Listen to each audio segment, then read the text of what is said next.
Next we have is Matt McIver. He is the artistic director for the Des Moines Social Club, and Matt holds a special place in Sarah and my heart because he helped us bring PKN Des Moines to the area with starting up the Des Moines Social Club. So we give Matt a warm welcome for us. Thank you.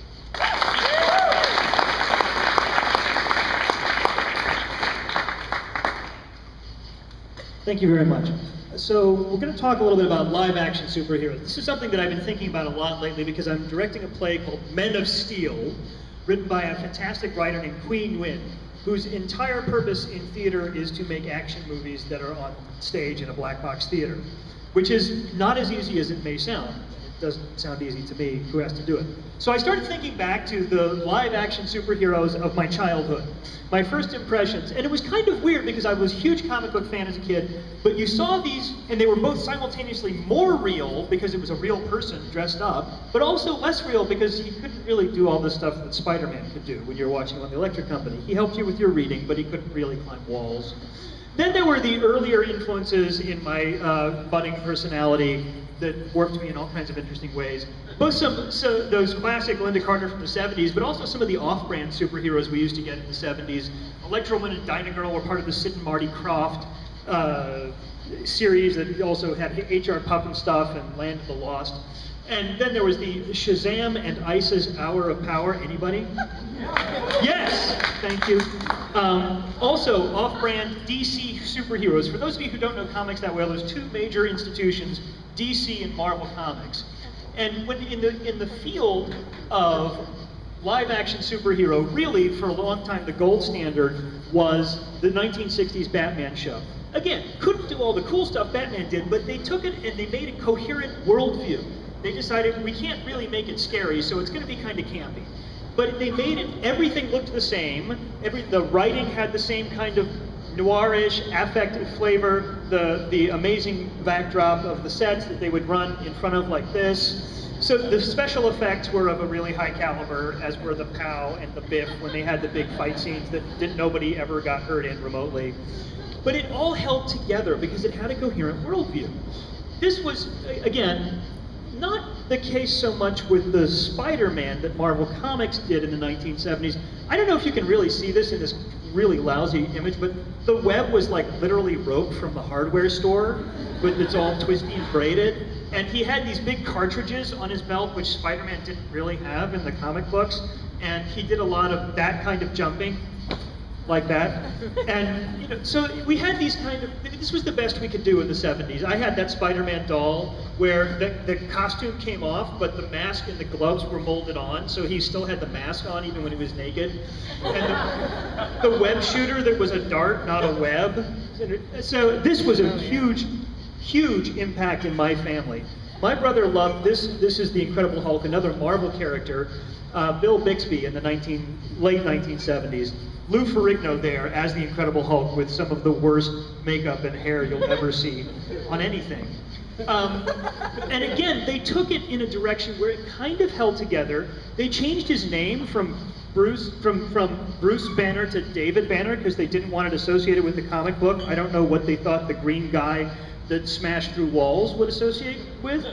But it almost had a coherent worldview. This was such a huge impact in my family. My brother loved that show so much he used to answer the phone as David Banner, and people would hang up thinking they had the wrong house. The first movie that really got it right, the first one, You'll Believe a Man Can Fly, that was the tagline, was the Christopher Reeve Superman film in the 80s that actually looked like Superman. By God, he flew, he caught Lois Lane, who's got me, you got me, who's got you, those great moments. This was the more campy George Reeves, and I was always kind of creeped out by the similarity in the names. He ended unhappily too, actually. In the 1950s, the Superman TV show, which didn't quite hold together, was not nearly as convincing. But so DC here had the first major cinematic hit of the live action superhero genre, not animated. Then they also had the second.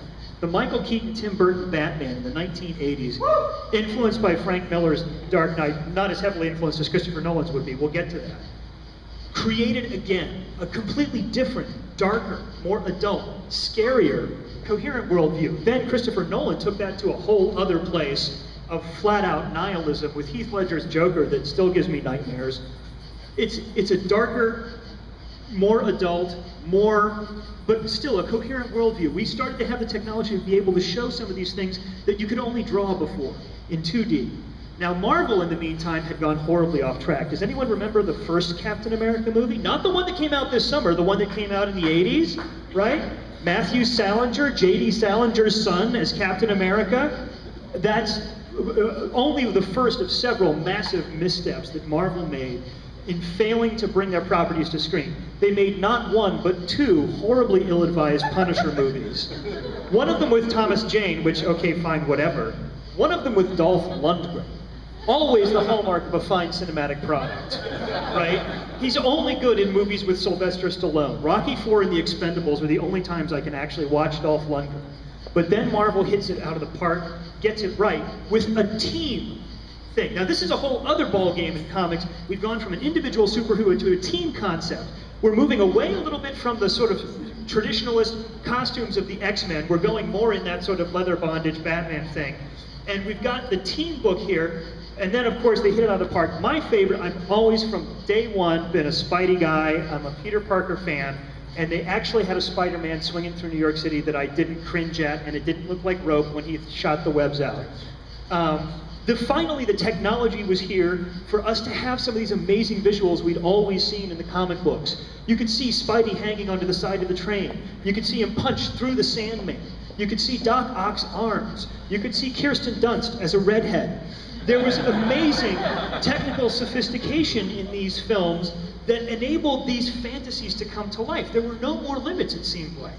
And Marvel had finally taken over and came out with the huge blockbusters. Now they went back to the individual team superheroes, the Captain America, the Thor, 2 in 1 year, heading towards the Avengers next year, another team book.